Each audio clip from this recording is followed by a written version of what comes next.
When it rains, we are open. Yep, we're under the tent now. We're protected. We are open. You'll stay dry. We promise. Ooh.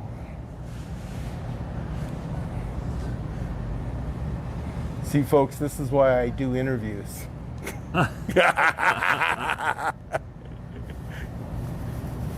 Oh, thank you. Be careful. You want to lean forward. Those are juicy. Mmm. Oh, those are delicious. Oh yeah, you probably won't touch a Bartlett again until these are gone. Oh yeah. Mm. Sorry, Christy. Imagine that with a little cinnamon on it. Oh, I love cinnamon. Dan and Christy Santos here with Windermere. We love real estate and supporting our community. Between property showings, we love to stop at our favorite businesses, talk with local owners, and bring their stories to you. This is our Bellevue Eastside. Well, hello there, friends. The Cowboys here in Newcastle, right in the heart and center on Newcastle Way and Coal Creek Parkway. At one of my favorite places, it's the Newcastle Fruit and Produce. You probably noticed the big white tents. I was in the other day picking up some of this wonderful late season corn and had the privilege of meeting the owner, Dave Franklin. So we're going to be visiting with Dave today. Dave, welcome. Thank you. Yeah, just getting people to know Dave Franklin and who you are, like where you grew up and how did you get into produce? Well, the produce it started in the Pike Place Market back in the 80s. Mm-hmm. I actually started as an arts and crafts person on the crafts line in the market, then turned art gallery owner. That didn't make it in the early 80s, and I had friends that owned the fruit stands there, so I went up to one of them and said, I need a job. The rest is history. Nice. I've been in the produce business since then. You know, we moved out here after having a 3-year stint with the fruit stand at Rainier Beach. Came out here in '92, so it's our 32nd year here. Wow. Going into the 32nd season out here. Well, we had no idea when we started, with one little tent. You know. Well, we're sure happy to have you out here. We love coming down here.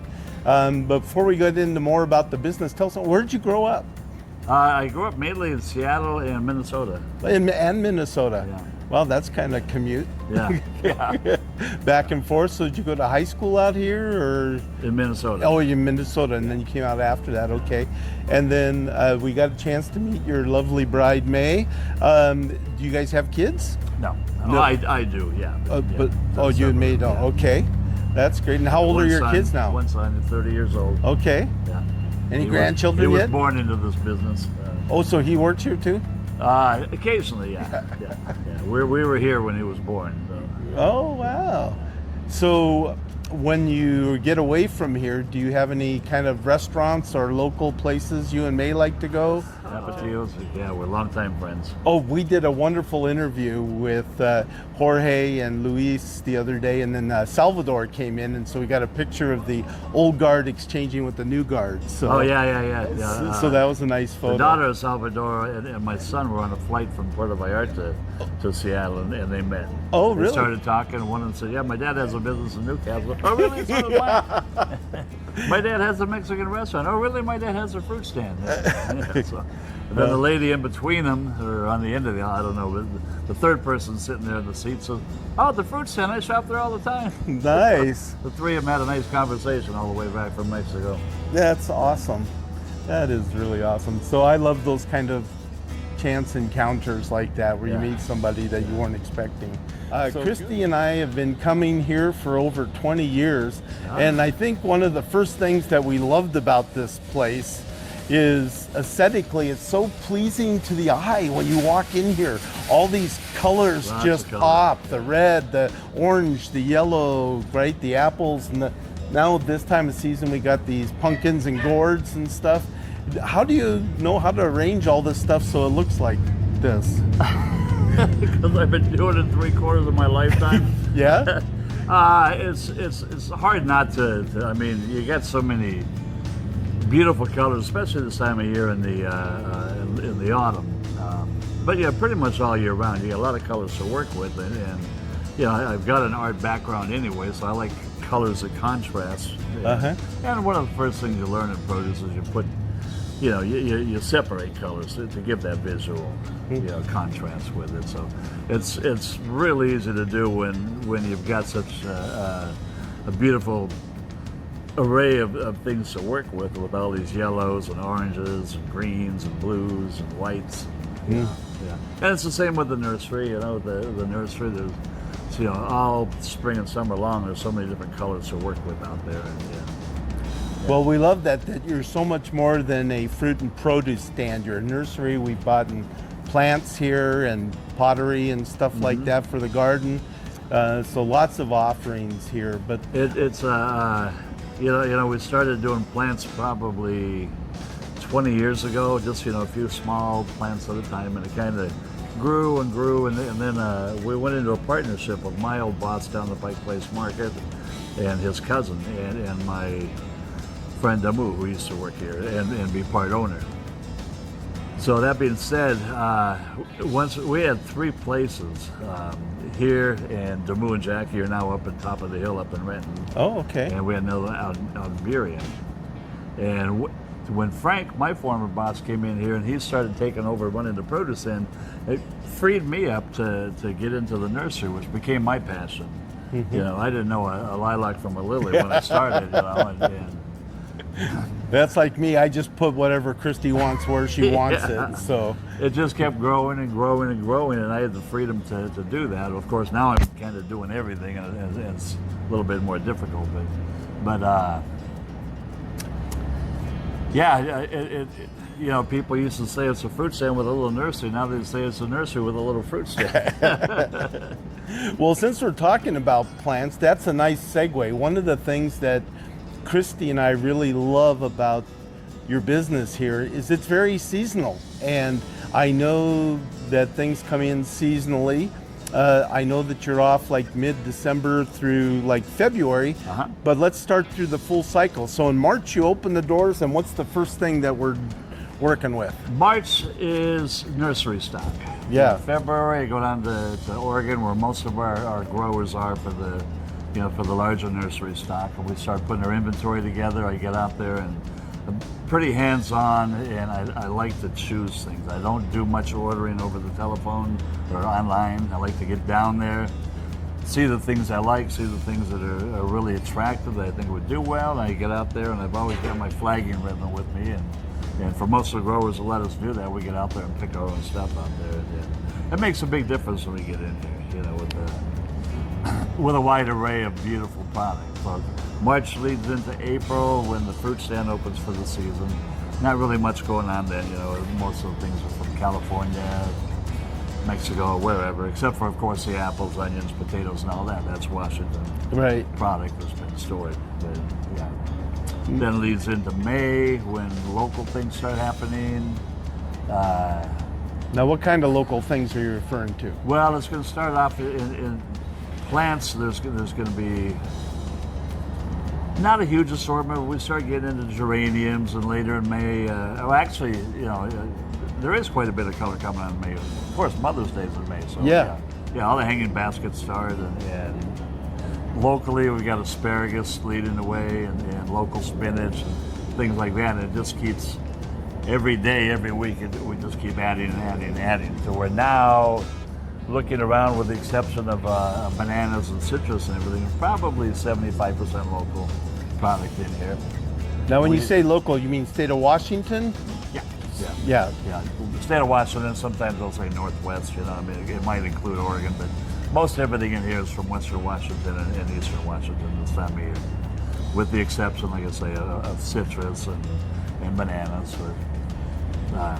We do sell a lot of cold-hardy citrus plants here, where people can grow their own citrus. Well, buying all this stuff local leads into our major mantra. As you know, Christy and I love to say COVID's over, go out, buy local, shop local, and dine local. And Dave's doing it. He gets all of his products locally here in the Northwest. So let's follow Dave and support him, and come on in here and buy some of these tasty offerings that he has. Okay, so we get that. We're in May, and then June, July. When does the corn start coming in? Because the corn's been really good this year. Local, and I'm talking Eastern Washington, that will start in mid-July, really. You can get early July sometimes, but they tend to be a little small and on the not quite so large size and fresh size. Okay. All right. So the corn's coming here. So when we transition out of the fruit and produce in the fall, we move right into pumpkins, gourds, and yeah. Well, they kind of run side by side all the way to the end of our season, anyway. yeah. Yeah. I mean, I just picked up 4 different kinds of lettuce and cabbage, and get the big Brussels sprout trees now. And Wow. just picked those up at a local farm out in Puyallup that we deal quite a bit with the Sereno farms out there. In another week or so, a lot of the lettuce, that kind of thing, will be starting to wind down, and we'll be winding down with it when we get to the end of October, first week of November. But still a lot of things coming on. A lot of things Kind of going on. Smack dab in the middle of apple harvest, pear harvest, all that over there. Well, you got a great deal on the Honeycrisp right now. Oh, I love those Honeycrisp apples. we're flying through them. I mean, we're $1.49 a pound on a nice tree ripe apple. In fact, my buddy that grows these is afraid to send them into the packing house because they tend to damage a little bit easier, and they don't store as long. And I'm talking not storing for a week, we're talking storing for 3 months, 4 months, 6 months. So we're buying them from the orchard, which we do every year. You get a much better price. We're bringing over a nice tree ripened Honeycrisp. I think most of the Honeycrisp you're going to buy in the store right now won't even compare in flavor. Yeah, and they're like Man. $3 or more a pound. Oh yeah. And that's because they've gone through a warehouse, they've been waxed, they've been graded, and And these, I mean, there's big ones, there's small ones, they're exactly how they come off the tree. In fact, they came straight from the trees right to here. $1.49 a pound, to the end of the season, or you can get a $12.99 for a 10-pound box of the same apple. Wow, that is. And they're really good. They're probably the best Honeycrisp, eating-wise around. So. Is that your favorite apple to eat? Or do you have another favorite? I like a good tree ripened one. I've never been crazy about the store-bought ones, just because they tend to pick apples like a lot of other fruit. They tend to pick it a little immature for shelf life. Right. So next week we start bringing in Fuji's. We're starting to pick probably Monday over at my buddy's farm. Wow. And we have them hang on the tree a little bit longer. In fact, he said, "Yes, sir. We can pick Fuji's for you tomorrow." I said, "Are they ready?" He says, "Yeah, we're starting to pick for the warehouse. We're still picking Granny Smith." I said, "Wait a week." He said, "Wait a week. I want those things to sweeten up." So when we get them in here, they've got what they call water core on the inside. We call it honey core. It's kind of an amber right around the core, and that's a sign. And any apple will do that. That's a sign of a good tree ripened apple. And these Fuji's are so sweet. So sweet. It's just incredible. Yeah. I'm partial to all apples, so Yeah. you're talking my language now. So I try to avoid things that are too sweet right now, but boy, they're good. So this will start winding down, and then when do you kind of clear everything out and start setting up for Christmas with all your trees? Well, we've got just a few more weeks left on the fruit stand here. And then we liquidate everything, get it out of here, and then bam, we're right into the Christmas tree season. And I jumped ahead to Christmas just a little early. Community-wise, you have a nice event here that's going to be tomorrow, actually, so people won't have time to get it when they see this video, but you have your Boocastle that looks like a lot of fun for kids. Yeah. It's we started that here 4 or 5 years ago, before COVID hit. And when COVID hit, of course, everybody was, on lockdown. They're, afraid to come out. And they came out there, everybody's masked up. So we didn't do it.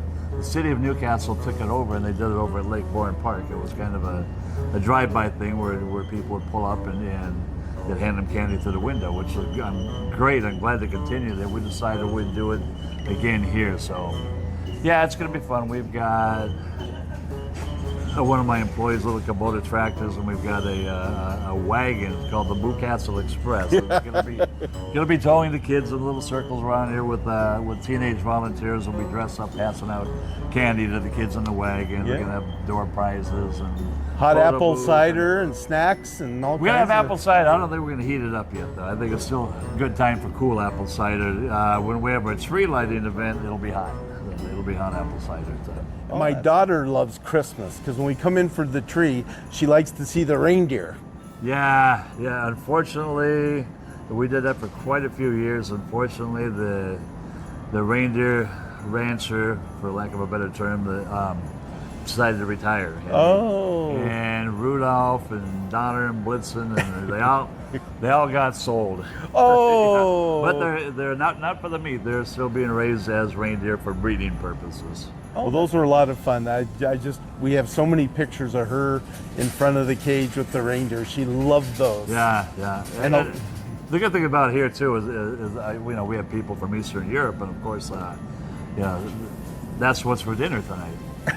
Reindeer. Yeah, so I say here at least, now we just bring them here so the people get joy out of it, bring smiles to their faces, and the rest of the year after Christmas, they're just relaxing in the big hay fields and reproducing and do what reindeers do, and they come back. But unfortunately, no more reindeer. Oh, that's sad. But we still do put the big tree up in the corner for the community, and Yes. have the tree lighting event here. And Christmas, all the trees are sold. Christmas comes and goes, and then you kind of shut down for a month or two, right? I kind of shut down, yeah. So what? I totally shut down. So what kinds of things do you and May like to do when you're down months? Oh, the first thing I do is nothing. The first thing I do is absolutely nothing. Because you get into the Christmas season, and it seems like it's more work than being here. Yeah. And we're burnt out. We're out here for a month. I got a great crew, but they work hard. We're in rain gear for 25 out of 30 days during the tree season, and throwing around heavy Christmas trees, unloading trucks, loading cars, tying them down, the whole shebang, and it wears you out. Yeah. By the time tree season's over, I do nothing. Then I go to Mexico, and then I do nothing again. It might be 2 or 3 days before I even get to the beach. Yeah. What part of Mexico are you guys in? Puerto Vallarta. Oh, Puerto Vallarta. Been going okay. down there for about 40 years. A lot of friends down there. So it's kind of like a reunion every time we go down there. And my wife wants to try someplace new. I said, I'm done exploring. I'm done exploring. I just want to go somewhere and relax. Hey, I'm kind of curious. Are there any vegetables that you think might be underrated that people tend to stay away from that you think maybe they ought to try? For me, it's Brussels sprouts, right? I'm like, today's a good day for you. We got the big branches in from the farm. Oh, really? Just cut the small. Well, I'm not a Brussels sprouts guy. So you're not a Brussels sprout. So I was wondering if you think that's well, all you Brussels sprout people, now's the time to come down. Come down? Yeah, we got the big, just right up the farm this morning, the big branches with all the Brussels sprouts on them still. Oh, well, Christy's a Brussels sprout person, so you might have to pick some of those up today. Gosh, all the cool weather vegetables are coming up now, your cabbage and your celeries. And what I did bring from the farm last night is some Marconi peppers. They're big, long red peppers that are very sweet. We got those. I love peppers this time of year, roasting them. And you got a nice assortment of the red, the green, the orange, and the yellow over here too. On top of those red peppers, right? We got anywhere from sweet to nuclear with the the habaneros up the same farm. Yeah. Are those the hottest ones you have, the habaneros? Yeah. Do you cook a lot with those? No. Now I see one of my favorites over there. How are the Bartlett pears doing this year? Bartlett's are good. The Comice are incredible. Oh, really? Oh, God, yeah. Well, then I'll try some of those today. Comice, I've got them. We had our best-selling melon. We call it our orange creamsicle melon. It's an orange flesh honeydew variety, which our regular customers are really hip to them. They just ended like about a week and a half ago, but we had a really long season on them. And when the sign goes out there, the orange creamsicle melons are back. You can watch the parking lot. People are carrying 2 or 3 at a time. I mean, they're that good, you know. And they're back a few days later for. Do you stick them in the freezer and put a popsicle stick in them? No, but our cooler's always loaded with them. You know, I think in the same amount of time that we go through about 500 boxes of those, we go through 10 boxes of cantaloupe, and maybe 4 or 5 boxes of green honeydews. And we just quit all the other specialty melons, period, when those come in. There's no need to. They're just for show. Everybody wants those. I've never tried those. So next season, I'm going to come in and get some. My wife slices them up every morning for my breakfast. Now they're done. So now it's Comice pear. Comice pears. Slice, I skins them and put them in big wedges out there, sprinkle some cinnamon on them, and they're just... Ooh, cinnamon. That's good. Yeah, they're really, really good. What's the history behind that pear? I've never heard of that before. I'm not sure if it's a cross between anything. I mean, I've sold them for years and years and years, but it's one you only see from now till about end of December. Then they're done for the year. Okay. But out of all the pears we have, that's the best one. Other favorite fruits, I'm going to show you a grape. Oh. A grape. Really? You don't think of grapes as being exciting this time of year, but our seedless grapes are huge. Wow. And they actually almost explode in your mouth. They're so crisp. Where do these come from? These are California. Okay. Those are ginormous. Ooh, thank you. That's the way I like them. They're kind of crisp, but they're juicy on the inside. Yeah, very, very. They're perfect. Oh. Yeah, they're huge. Come in and get yourself some grapes before it's too late, folks. I see you got mangoes too from Brazil. Brazil. Wow. Do you get any of We got citrus from Australia. We got citrus from Peru. Yeah. That time of year again. What are those big ones I see? Jackfruit? Do you ever get like the jackfruits?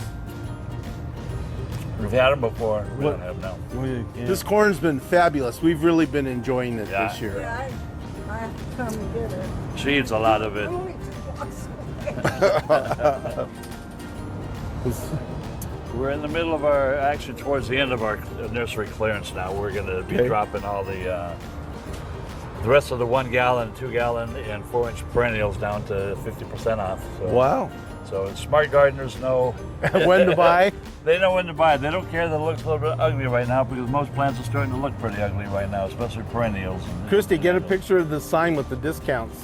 People will get these videos in time where they can come in and actually, just figure everything here on a 4-inch to a 2 gallon perennial will be 50% off. Wow. Yeah, it's that time now. So we walk down towards the Boocastle. Sure.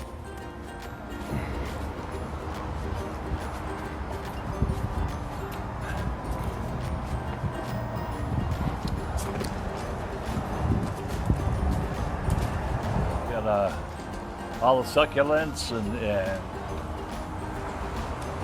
tropical house plants are all 30% off. Well, people are moving indoors now, so this area is really nice. People can bring the kids, get a nice fall selfie or picture, family fall photo. Love it. Very festive.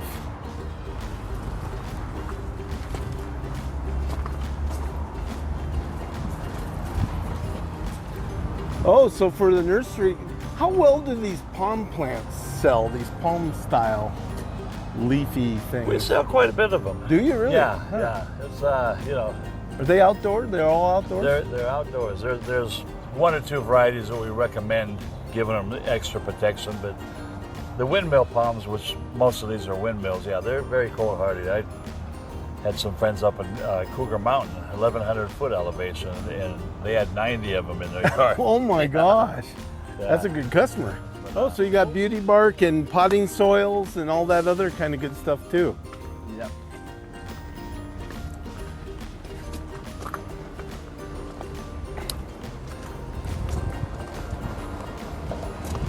Get the spider? Yeah. Be careful, there's a man eater and a woman eater. Hey, what can you tell me about these kind of like green pumpkins with the big warts on them? I've never really seen those before. Knuckleheads. Is that what they call them? They call them knuckleheads, yeah. Are they grown specially to be like that, or is it just a variety? Or Variety, yeah. okay. And these are cool. They all look like goose heads or geese heads or something. Yeah. Goose gourds. Some people call them swan gourds. Yeah. Wow. So many cool things here, folks. Come on in and check it out before it all goes away for the winter here, before all the Christmas trees come. Then come and get your Christmas tree. Dave, I just want to thank you for joining us today and sharing your time with us. I know you're very busy here. My We really pleasure. enjoyed learning more about your business and more about you, and appreciate it. Thank you. you.